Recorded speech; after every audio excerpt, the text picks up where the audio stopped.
Hello, everyone. This is Stephanie Bianco from CSU Chico's Center for Healthy Communities. This is the second call regarding the SNAP Ed proposal that is due to CDPH on August 31st. Today we are going to go over, audio check. Can someone type in for us on the chat to make sure they can hear me? That would be really helpful. Yes, I can hear you. Thank you. Okay, great. So today, as you recall, we're going to be talking about the actual activities and forms that will be conducted on your campus and that you will be turning in to us by August 15th. So we plan on going through all of those items. Amy right now, as Amy Reason, is here with me. She's our fiscal analyst. We also have many others that were on the call from last time. We have Naomi Stamper, who's our research analyst and fiscal manager. We have Jen Murphy, who is our nutrition education specialist and registered dietitian. We have Melissa Stearns, who's our health education specialist. And we have Dr. Marianne Paiva from sociology on the call. We are missing Amy Gonzalez. She's our other nutrition education specialist, but she's here with us in spirit. I just wanted to move forward on our presentation as we move along. And again, just want to do a quick check on who's here and who's listening in. I'm going to just start off, so if you can get ready to unmute yourself when I call out your campus, just to let us know who's on the call. Again, I'm starting from the north to the south. So my first call out would be to Humboldt.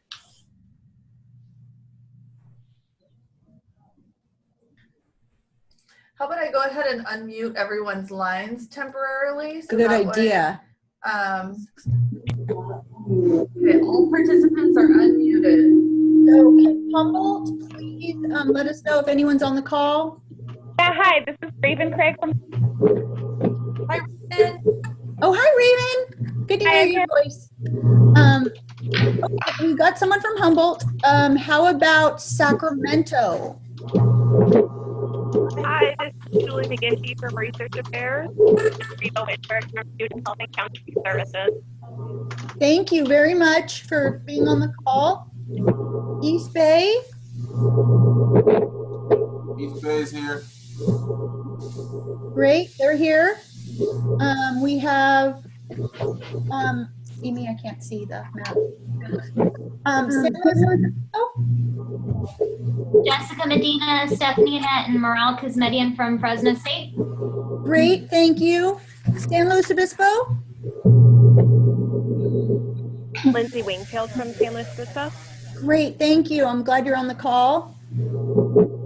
Northridge. Hi, this is Nellie Duran from Northridge. Hi, Nellie. Thanks for being on the call. San Bernardino. Hi, this is Ashley from San Bernardino. Hi, Ashley. Thanks for coming. Los Angeles. Hi, this is Rob Yonemoto, and I'm joined by my colleague Ernesto Archimondes. Okay, well, I'm sorry we couldn't get those templates to you sooner. Dominguez Hills. Do we have anyone from Dominguez Hills on the call? Oh, okay. I don't think we have anyone from Dominguez Hills, but we'll reach out to them. And then Long Beach. Hi, we have Macy Lockman and our both here. I'm sorry, I didn't hear you, but that's okay. I'm glad we have you. Okay. We're gonna mute everybody. It's a little difficult here with everyone unmuted. Okay, so everybody is muted at this time. We have everybody on record of who is on the call. And next, if you look on your slide, the agenda is posted. So basically what we're going to be going over from this point is the activity table and project summary. We're then going to go over the budget workbook. We have contractor information form that we'll go over, and then the next steps and an opportunity for you to ask questions, which we expect there will be some, and we're prepared. Just to let you know too, our representative from the Office of Sponsored Projects is here with us, Julie Jessen, and she is our pre-award analyst, and we adore her. Just to let you know, we do. Okay, so I'm gonna let the rest of the team take over. Okay, so this is Amy Reeson. What we're going to dive into next are the main proposal components. Primarily, we're going to start off with the activity table and the project summary, because I'm sure you're all dying to know more about the activities being proposed. So we're going to get started there. Amy, I'm sorry, I just need to interject one thing. This is Stephanie. Just to let you know, most campuses require a project summary and budget for the routing purposes that have to take place prior to being able to submit it to us. So please make note of that. Okay, that's just really critical, and that's why we're focusing on these two items right now. Great. So thank you, Stephanie. So we're going to start off with explaining overall what we're proposing for number of activities, and then we're really going to dive into the curriculum that we'll be using. So Naomi? So what you're looking at right now, we briefly touched on this on our conference call on Monday, was looking at the number of activities that we're proposing campuses do according to size, and also the number of participants that you would be reaching. So ultimately our goal really is to reach that number of participants column. And based on those overall numbers, we're proposing this number of activities, but we'll go into that a little bit more, and there is some flexibility in terms of those total activities, but keeping in mind that we really want to reach that total number of participants based on the size of campuses. And so you'll see we have the 4 main implementation activities that we're talking about. So we have the Cooking Matters, which is the 6-class series, and then we have the Eat Healthy, Be Active, which are single session classes, and there's a variety of classes within that curriculum. And then we have Harvest of the Month, which is a tabling event doing tastings, and then also educational handouts. And then we have, so this is kind of a summary of the activities overall, but then we have some more details built into the project summary that we have developed as a template for each of the campuses. Right now we're going to look at the medium-sized one, but we will have templates for both small and large based on these varying numbers of activities. Okay, so I'm going to go ahead. Should I go ahead and start with going to the project summary first, or can we dive into the curriculum first? Do they know what their size is though? Small, medium, and large on the next slide? No.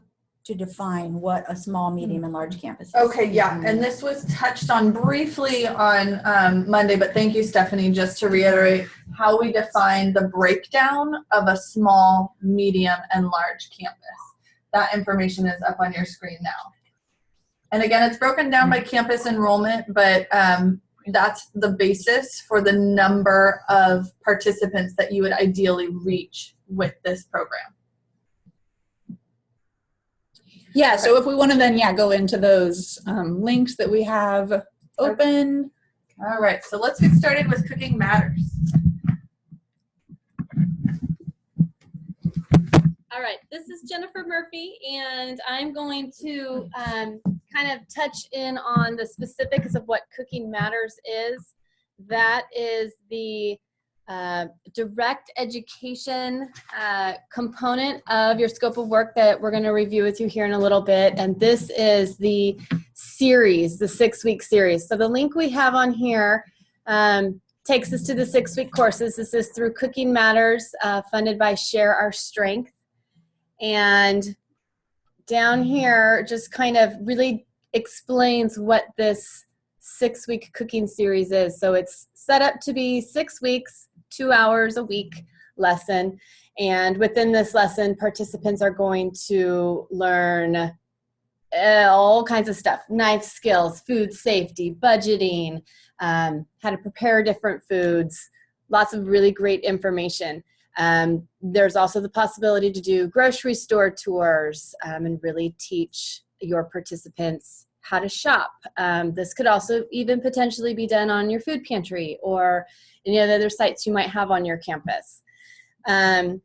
One of the things that is really important for you to understand about Cooking Matters is that it does have a pre and a post component to it. So there is a pre-survey and a post-survey for this, because it's a skills-based curriculum. So we really want to see the improvement from our participants and that we really are building on those skills.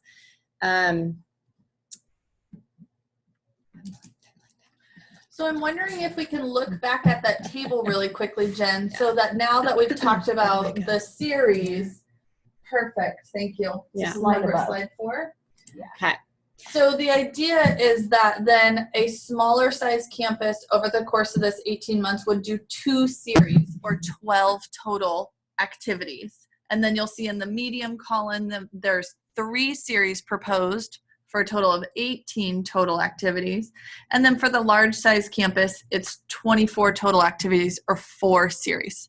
And again, that's over the course of the full 18 months. And if you take some time and really look at that website of Cooking Matters, you're going to see some language in there about at the end of each class, participants are going to receive a bag of food to take home with them. That's something that we'll be providing training on and technical assistance on, because SNAP Ed funding does not allow you to provide bags of food for participants to take home.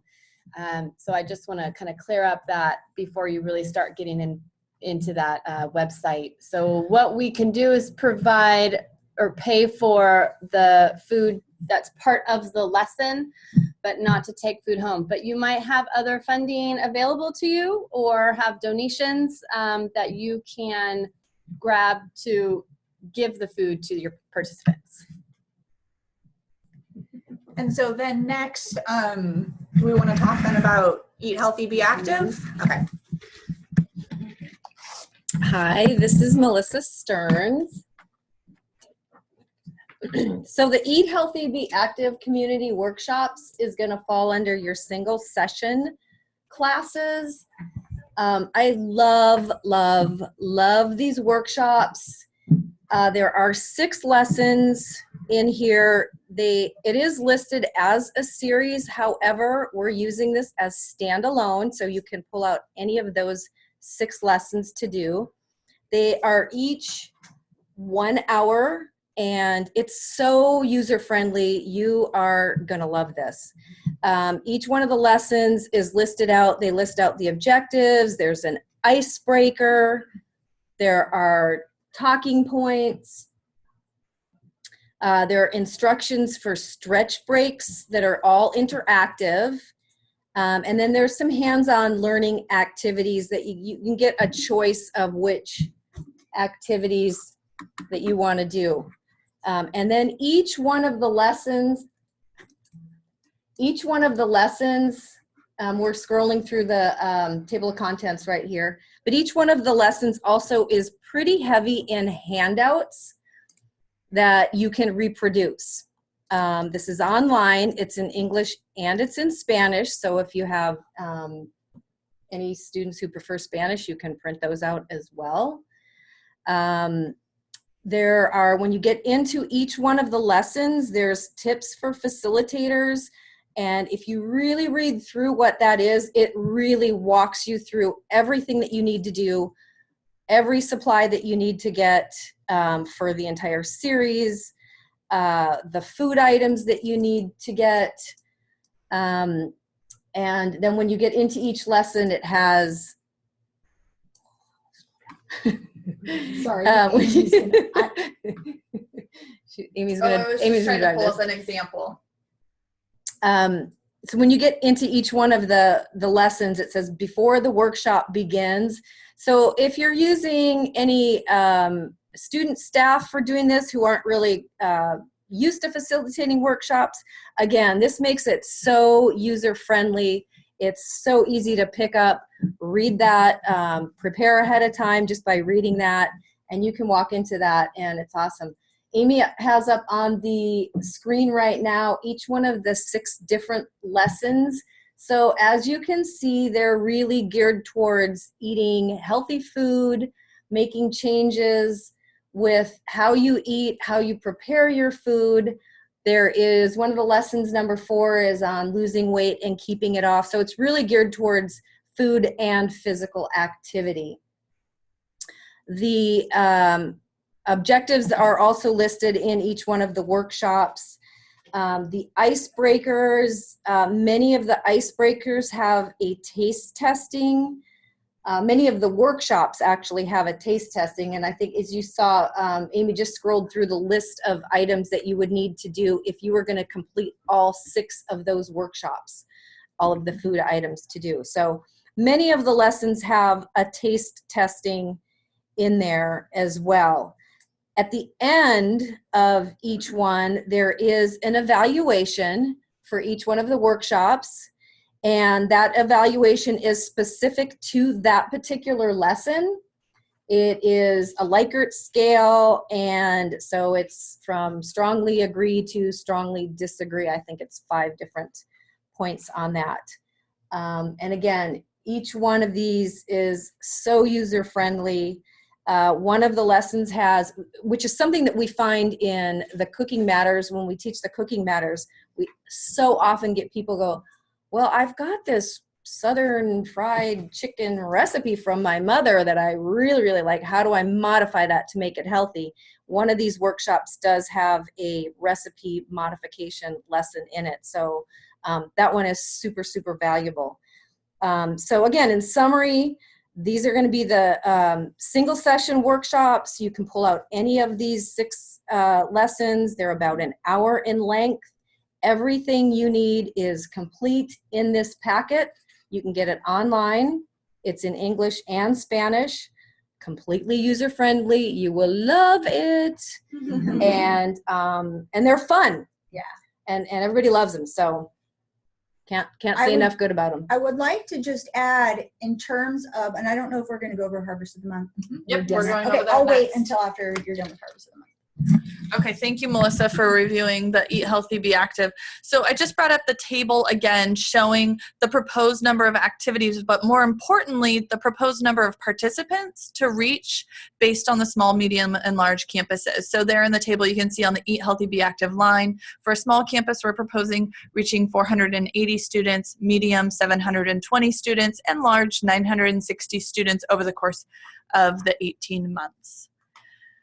So then we're going to move into Harvest of the Month. So this was what we termed as an indirect education activity that could be done in kind of a tabling format where you're distributing tastings. This could be incorporated into existing campus activities and events, of course, or maybe it's a standalone, but it's something where people can just walk by, grab a tasting or not, if they're interested or not.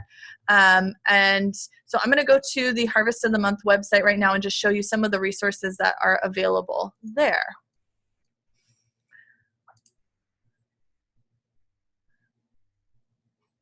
And I'm hoping I can get to that tab with the webinar open. Minimize. I might have to minimize it and then.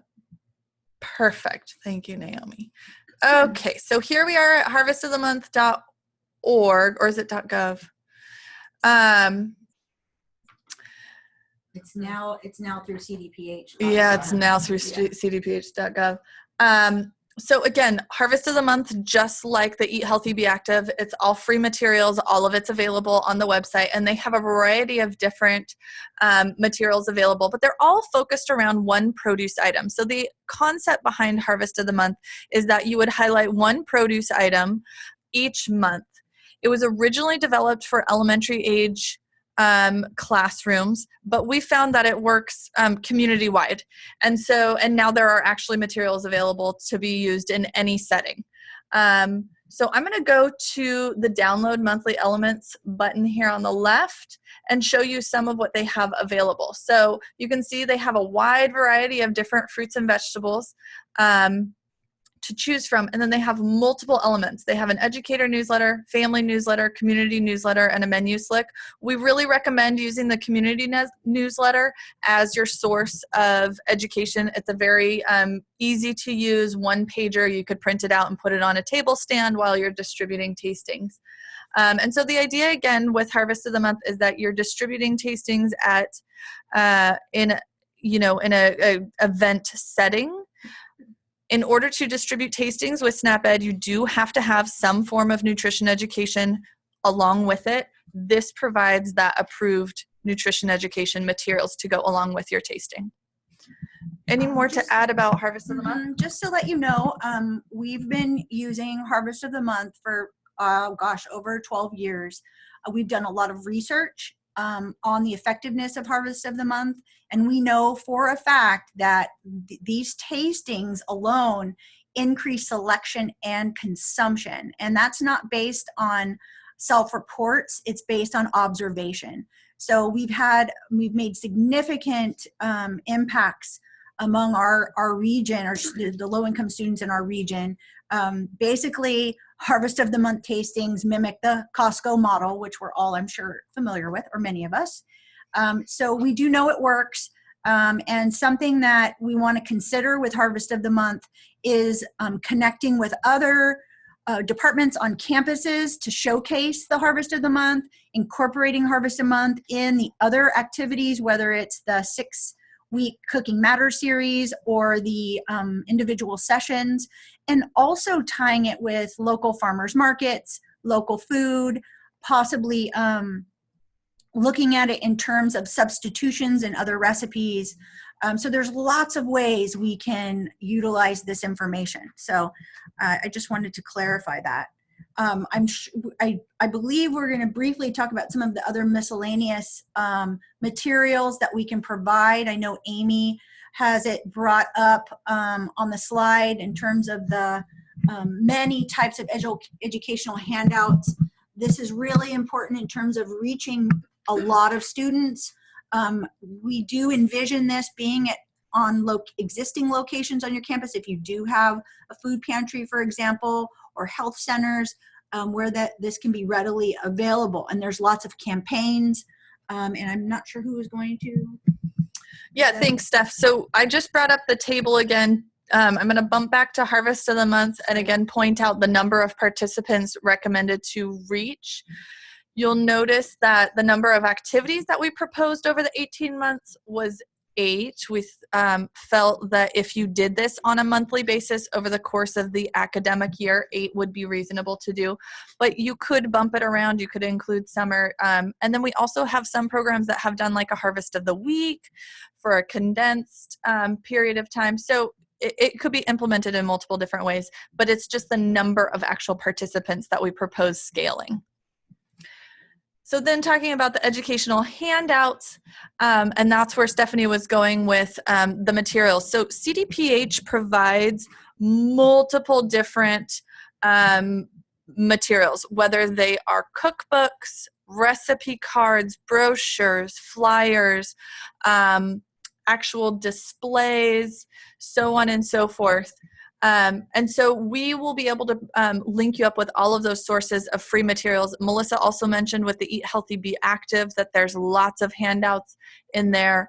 And so there's lots of different materials that could be utilized to put out around your campus. It could also be distributing materials at other campus events.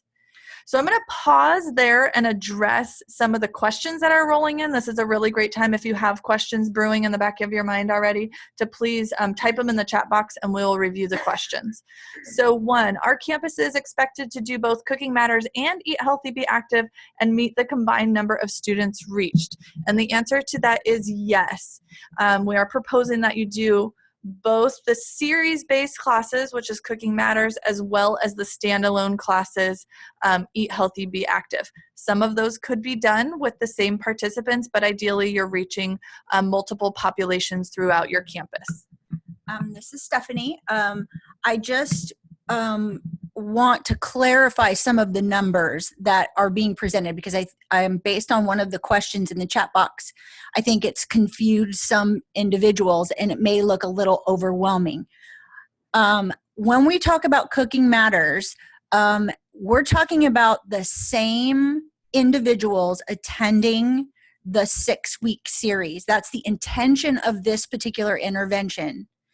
And There have been as many as 20 in an event, but we recognize that this is overwhelming and we are only doing 20 per, am I correct? Yeah, because that's why your number dropped to 40. Yeah, right. In terms of the number of the pieces of equipment you would need, the things you would need for that event, we feel that's a very reasonable amount, is to have 20 participants at each series. So hopefully that's making sense to you in terms of where the 40 comes from. It really is a total of 40 for that small campus, because what we're proposing is that there are just 2 6-week class series for the small campus. Okay, so when we say total of activities, that means that it's really 6 classes twice, and that's where the 12 comes from. Okay, so it's not that much at all over the 18-month period. And then the single sessions would just be, it really is over the 18 months, only 8 actual single sessions. However, the number of activities implemented isn't quite as important as the total participants reached. So you might have some classes where you're, doing a adulting 101 class and you have 100 people there, and you might have other classes where it's 25. The goal is to reach that total number of participants. So the number of activities you implement may vary. Right, and we can't really dictate what size. You could have 5 show up on one time. You could have 30 people who want to sign up. So it really is, it's flexible based on the capacity of your campus. The other thing I wanted to mention is that when we get to the project summary, we're going to go a little bit more into what we're providing you. So just recognize that everything we've mentioned today, you're going to have training on. Various types of training on your actual campus. We will be on your campus providing the training. We'll have training videos. We will be available through email, phone. We know, because we've been doing this for so long, that this is a very reasonable amount of activities to start out. In fact, we anticipate you thinking you could even do more in the end. So once you get a handle on it. So we're very confident in those numbers.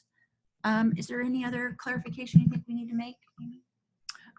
So I'm going to go ahead and go to the next question. Oh, yeah. Can we use Harvest of the Month logo? Can we do tabling for Harvest of the Month at our campus farmers market and at the community farmers market, or only on our campus? So these are all great questions. So starting off, can we use the Harvest of the Month logo? Yes, you can, and it is available on that website. Can we do tabling for Harvest of the Month at our campus farmers market? Yes, absolutely. That's an ideal way to weave that into your campus. And then at the community farmers market, so the intention was to primarily focus on your low-income students on your campus, but I don't know that there would be any concern if some of this was brought to your campus community, your surrounding community. We are still waiting on clarification for whether or not we would be using on-campus or off-campus indirect rates. And so when looking at this, that might impact our rationale for using on-campus indirect rates, though, if you are doing a significant number of your activities off-site. The other thing too, that when you mentioned about the Harvest of the Month logo, know that that is a detail that is absolutely going to be covered when we do like the basics of SNAP-Ed on your campus. There are requirements for SNAP-Ed to have acknowledgement statements, logos, taglines, very specific. Very similar to CFO. Yeah, and we're hoping that all of these materials are going to be available to you where you don't have to do any work. Obviously, there will be opportunities for possible revisions or things to add if you want to add your campus logo or things like that. But for the most part, that is all going to be explained to you in a lot of detail in the future. Yeah, these are all great questions. Keep the questions rolling in. I think we're ready now to actually look at the actual project summary template that we have started. All right, let's go there. So this is basically what we've taken that small table and the information about the classes and put it into a detailed project summary. This is something that we'll have prepared for all 3 sizes. So we'll have one for small, one for medium, one for large. Right now we're looking at the one that matches with that medium-sized group of activities. And this is something that we will need back from you, but we also prepared this in a way that it hopefully will have all of the information that you would need in order to route on campus. And then do we want to just go through? Yeah. Okay. So just starting out at the top, the yellow highlighted sections are sections that you would need to fill in. And then you'll see down below, there's a lot that we've already pre-filled in for you, but that there might be some modifications you want to propose. That's fine, but we tried to fill in as much as possible for you. So the top is just, contractor name, project date, so on and so forth. And then I'm going to roll down here right to the goals and objectives. This is the section that I believe most campuses will want to look at for their routing to make sense of, the budget and the project that you're proposing. So this has 4 main sections. The first is the pre-assessment and baseline data collection. Stephanie, I don't know if you want to talk a little bit about that. Right. So the pre-assessment and baseline data collection is going to be critical within the first few months of the project period. And I kind of listed all of these activities out in terms of the fact that we'll be primarily looking at your campus on an individual basis and what resources are available, ones that you know of, ones you may not be aware of. And compiling this into a form that will help guide the future activities, as well as the CX3 tool that's available through CDPH as well. And that is the Conducting Communities of Excellence in Nutrition, Physical Activity, and Obesity. That's where the CX3 comes from. Basically, this tool identifies the quality of food that's available, the accessibility of food, the affordability of food. There are some minor other environmental type factors that they look at, like walkability in your area in terms of physical activity. We may want to expand on that if we can. Getting permission. One I was discussing with my colleague just today was on bikeability, use of wearing bicycle helmets and things like that. But this is the opportunity for us to start looking at the PSE, right? Policy, systems, and environmental change outcomes. And so when we get this big picture assessment, that's going to help us look at all of the campuses and even as a system as a whole on what can we do together to make change happen. So this is going to be a critical aspect. Part of our evaluation team is already looking at all of this and establishing an evaluation plan before the August 31st deadline. So we're moving nicely on that. The other aspect, besides just your existing resources on campuses, are your players and partners on the campus. And so we gave you some examples. So please look at those examples to help guide in the place what's highlighted yellow where it says list existing key players. So you want to think of people you're already working with on your campus, like specific faculty or departments that may be highly engaged or interested in this work, like nutrition and social work, kinesiology, other departments, health education, community services, those types of fields. Although we have almost every discipline in our university in the work we do. So just keep in mind that if you've got someone that maybe seem out of the norm, please include them, because the more interdisciplinary we get, the stronger our work will be. Including food service or concessions, again, that overall campus policy change, bringing them on board will be important. Other programs like Foster Youth, EOP, First Gen, if you've got some Adulting 101 classes, those types of things, bring them on board. And so this is your opportunity to try to identify them early on, and that's why these 2 sections are highlighted in yellow. So if you can think about that, talk with your team to fill that out. Okay, And I'm going to pass this on to number 2. Great. Before I move to number 2, Riva, in response to your question, the answer is no. You would not need to repeat that process since fortunately Sac State just did the CX3 assessment. Oh, there's something I absolutely forgot and needed to stress, and I wrote it down. One thing that is going to be critical and that's going to be mandatory, I know we're going to discuss it here in number 2, but I want to bring it up only because of the risk management involved. And that is one thing that we value is safety with everything we do. So we are food safety experts in the North State. We will emphasize food safety in everything we do, as well as kitchen safety and knife safety. And so that's hopefully a reassurance for you. I saw a question on here about existing resources about teaching kitchens, a nutrition center. That's some of the assessment that we're going to do. If you know you already have one, I believe Sacramento has an amazing one called The Well. That would be an example of an existing resource. You may not know about all of those on your campus, so we'll try to help you identify them. Sorry. Terrific. No, that's great. Okay, so we're continuing through the phases of the project. So Stephanie just reviewed that first phase of the initial campus assessment process. The second phase would then, of course, be attending trainings and technical assistance that we would be facilitating, and or the California Department of Public Health. The California Department of Public Health has a very robust training program already, and so we would want to link you up with the existing trainings that they're already offering. But in addition to us coming to your campus and then customizing the training to you and where your needs are, where your strengths and partners already lie. Then phase 3 would begin the implementation phase. So this again is a repeat of the table that we just reviewed, this being the example of the medium size campus. So the implementation of the classes, the indirect education events, and the distribution of materials. And then phase 4 is evaluation, although evaluation will be sprinkled throughout.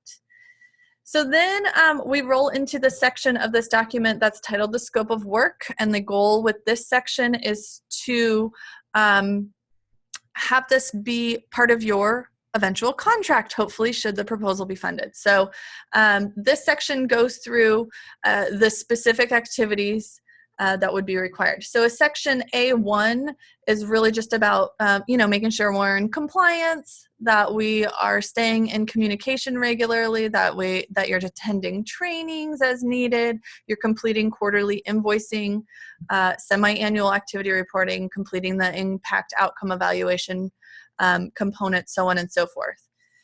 Then we go into sections A2, 1 through 4, which provide then the actual objectives and activities. So the first section, 2.1, is providing the indirect education. That would be via Harvest of the Month and materials distribution.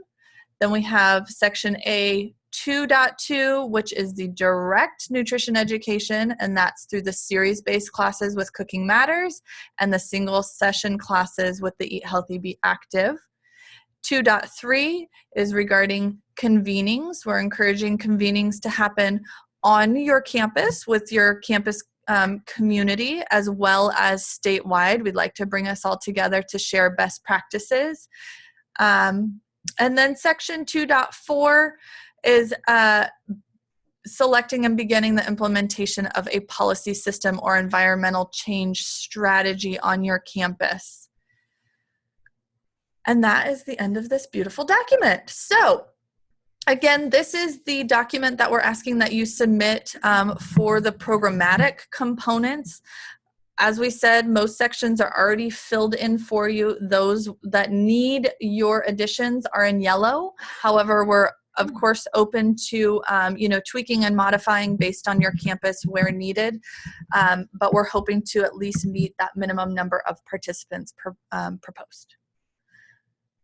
Okay, we have address this last question. Another before moving on to question? the budget. Yeah. We see from Macy, and her question is, will SNAP-Ed be addressed during our CFO in-person meetings in September? I know that Jenny Breed will be, her team is meeting with you in fall, and I'm well aware of many of those dates. We don't know exactly when we're going to find out about this award. Remember that the contract starts in April, so it wouldn't necessarily be something that would be discussed at that time. In the future, however, when we feel we get this grant, which we're very hopeful that we will get this award, it would be nice if we could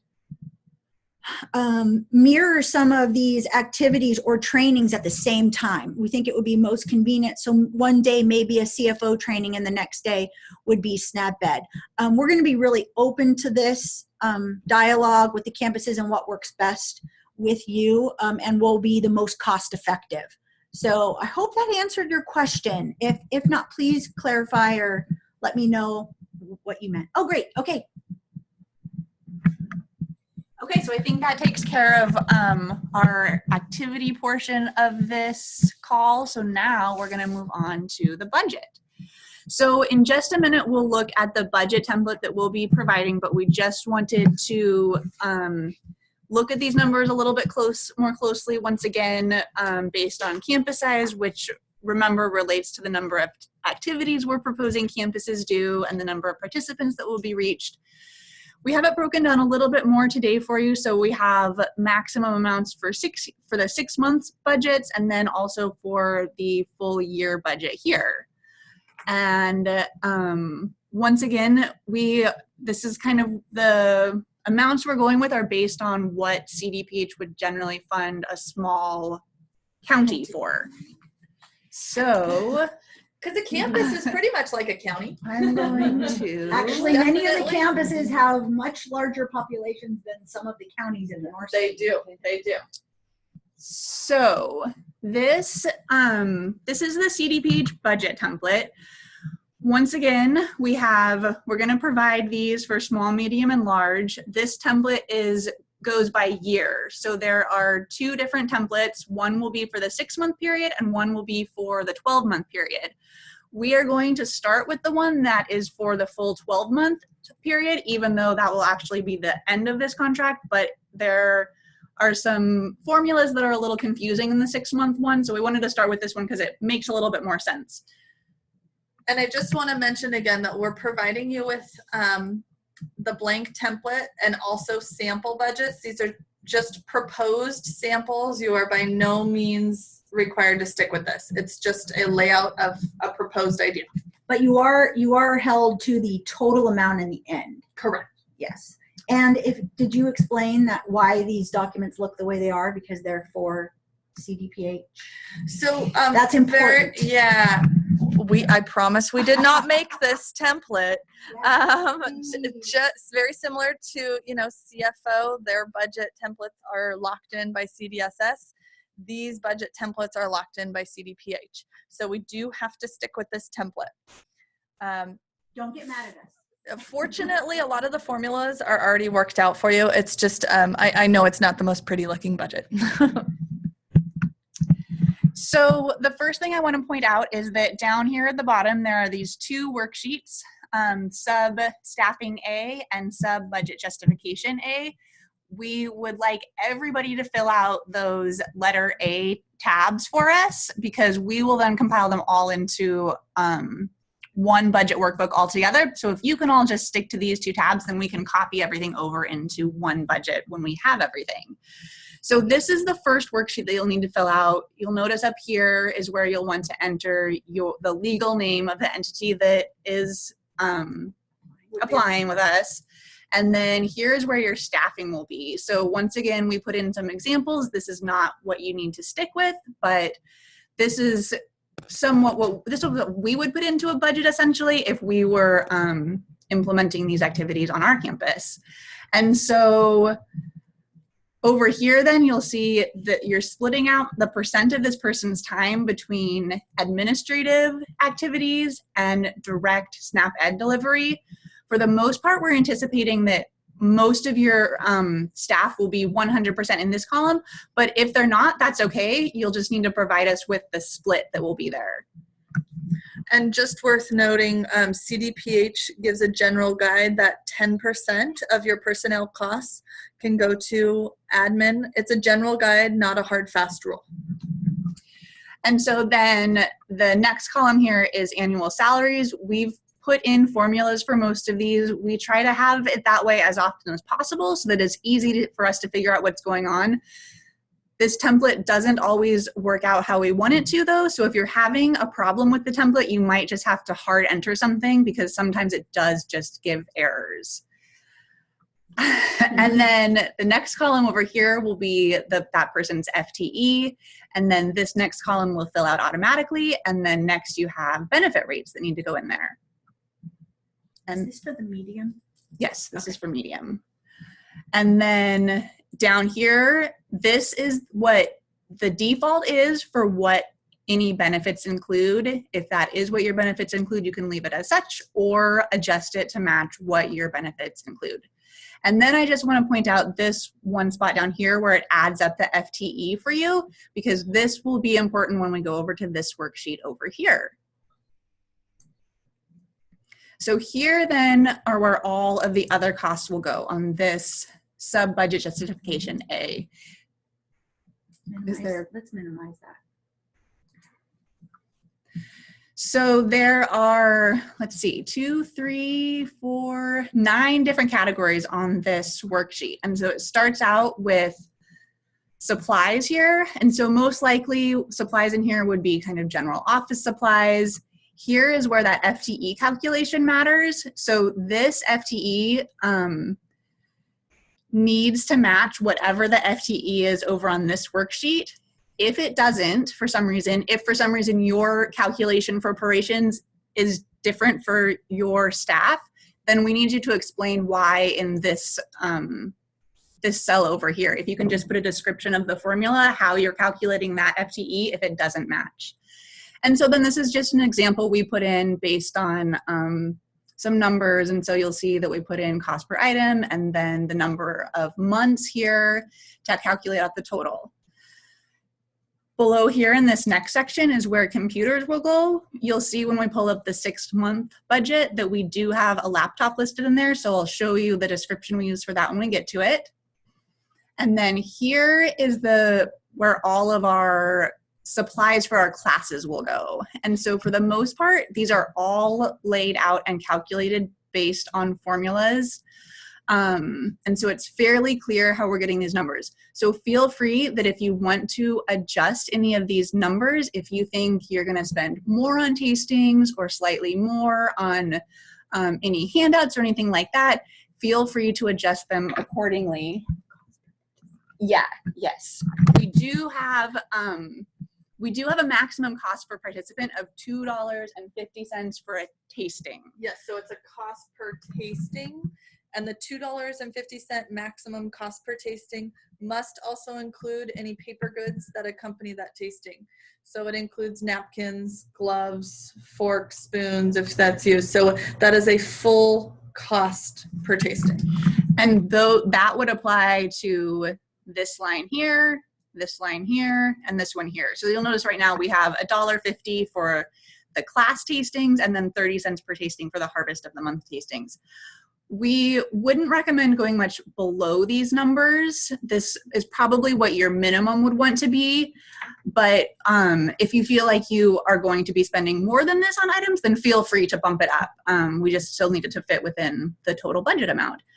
Most of these are fairly clear. I do want to point out that these first two for these Cooking Matters series classes, the formulas get a little bit complicated because this the fiscal year cuts right in the middle of the fall semester. Well, not right in the middle of it, but partway through. And so these calculations are based on a series of classes, and we're anticipating that you will likely want to start one of those series during the beginning of fall 2018, which would be that first 6-month period. And so because the budget is split between FFY 2018 and 2019, we kind of have to split those series costs. So if you are anticipating that you might want to adjust how those classes are set up and potentially do all of them in 1 year or one of them in the first year and the rest of the series in the next year, let us know and we can help you adjust these formulas accordingly. I'd also like to note, this is Stephanie, that again, you can really trust the way we calculated these amounts. We've been doing this again for many years, and we are a bit conservative when we put out our budget, knowing that it actually is probably going to cost a little less for some of the food items and the tastings. So this will cover it. Okay, and so then next we have the travel section. We do want you to put in this system-wide convening with at least one person attending. If you want to adjust it to be more or less, that's fine. And you'll see this is all calculated out. You'll want to put in numbers that work for you. Pause there. Oh. Building and space, we don't have anything in this example. However, if your campus might need to have rental of like a kitchen space, this is the section in which you would do that. And then maintenance, this is if you had phone charges or anything like that, that's where it would go. If you need to add that. These categories are named a little different than some of our other budgets. We do have the complete CDPH budget instructions that we will provide with the budget template. So again, you can see how they define each category and what types of costs you would list in each of those sections. And then we're not anticipating that you'll have anything in 7 or 8. And so then lastly is number 9, indirect costs. Woo! Amy, I'm turning it over to you. So we've had quite a bit of conversation with CDPH on indirect rates, and they are still getting back to us as to whether or not we can honor our on-campus rates. I think we've put forth a pretty nice justification, just like with CFO. We are hoping that we can honor those on-campus rates, but more information is to come, hopefully by the end of the week. You will notice, though, that we did build this budget with our on-campus rate of 41.5%. So we were able to fit all of the costs that we needed into that amount, even with our full rate. So if anything, if this ends up having to drop because CDPH says we have to be capped at something else, then we'll be able to add, you could add other things into your budget.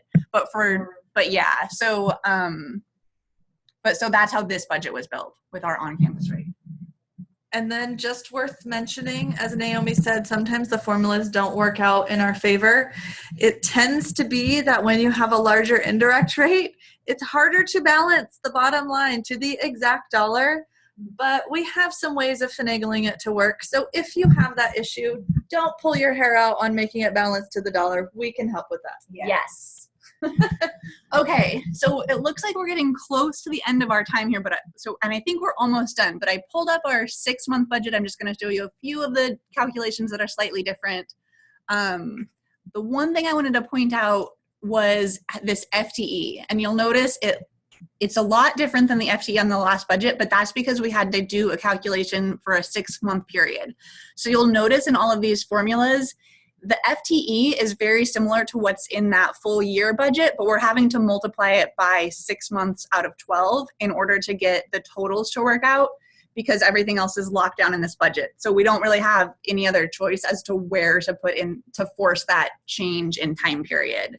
But know that you will be compensated the same as you would, or you will have the same amount of time dedicated to the activities as you did in the year, in the annual budget, the next budget. Right. Yes. Even though it looks like it's been essentially cut in half. Right. And then here is where that computer is. And if you do want to put a computer in there, that is your choice. I just want to point out that CDPH tends to want, if we're requesting computers on budgets, they like to see that we have at least 1 FTE on the budget. For most of these 6-month budgets, because of this calculation, it won't be. So if you could just leave this note in here that's explaining that situation, essentially, that would be very helpful. And then the rest of it is essentially the same, except for activities. Amounts have changed based on the fact that most of the activities are going to be occurring in that full year period. Okay, and so that takes care of the budget. Okay, can you pull back up the chat box? If anybody had questions on the budget, feel free to put those in the chat box. Right now, I'm going to go ahead to the contractor information form, my most favorite form of the entire proposal. Why? Because it's so straightforward. So this is just like your CFO contractor information form where you're going to list the contract designee, the invoicer, so on and so forth. So it's the exact same template that we used for CFO. And just a reminder to make sure to use the legal name of the entity that as it would show up on the contract should we get funded. And can we answer that one budget question before we move on to the next step? Oh, yes. Question. Will you provide guidance on what the FTE might look like for a large campus? Yes, we can absolutely provide guidance on that. And we do have a sample budget worked out for a large campus as well, in which you will see the FTE anticipated. And we'll be sending all of those templates out by the end of the day today. Oh, yeah. Like our next steps say. Yes. Look at that, right on time. Okay, so next steps, for those of you who have not responded yet to confirm your SNAP-Ed team, please do so as soon as possible. Any changes, if you have any changes at all to that, just keep us updated on it because we need to, it's very tricky, as you can imagine, with so many sites, so many campuses, and so many people on each team that we just have to really keep track of that. So if you would please email me any changes and include their name, job title, and email. Very important, all three. Templates, as Naomi said, will be sent out by the end of the day today, or at least by 8 a.m. tomorrow. You should have them waiting for you by the start of business day tomorrow. And then you have 3 weeks to finalize your docs. We're requesting them by August 17th. And then after that, we will have a couple of weeks here where we will be going back and forth with any questions or clarification on documents so we can pull together the full proposal to go to CDPH on August 31st. Okay, so we have, I think, just a couple minutes left for any last questions. And again, as a reminder, we have a Q&A document for which we sent out the link. I believe that was yesterday. And so great questions have already been coming in. We're going to continue adding questions and answers to that document as we go. Yeah, and I do recommend that you read through all the Q&A because there may be questions you didn't even think of that are there. And so it can kind of anticipate what's ahead and how we would respond. So please look at that. And I'll send a link again. If you can't find it, I'll send another link when we send out the templates. We'll provide you with the PowerPoint, the link to the recording, everything will be included in the next email. All right, so we are right at 2 o'clock, I think, on the dot. Wow.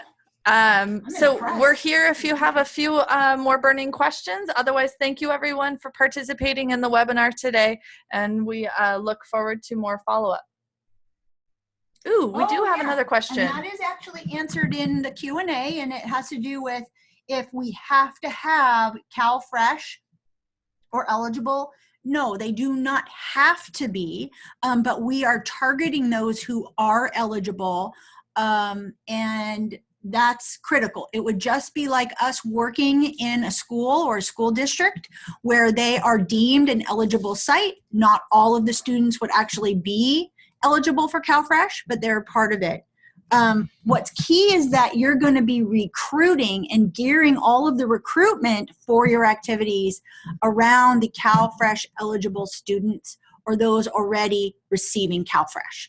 That is the intention of these funds. So we really do need to make sure that your whole team understands that that's who these activities are geared towards.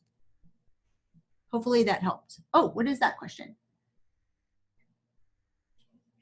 Can cooking matters be targeted to other populations other than HIV and diabetes? For example, pregnancy. Okay, I'm not quite sure what that means.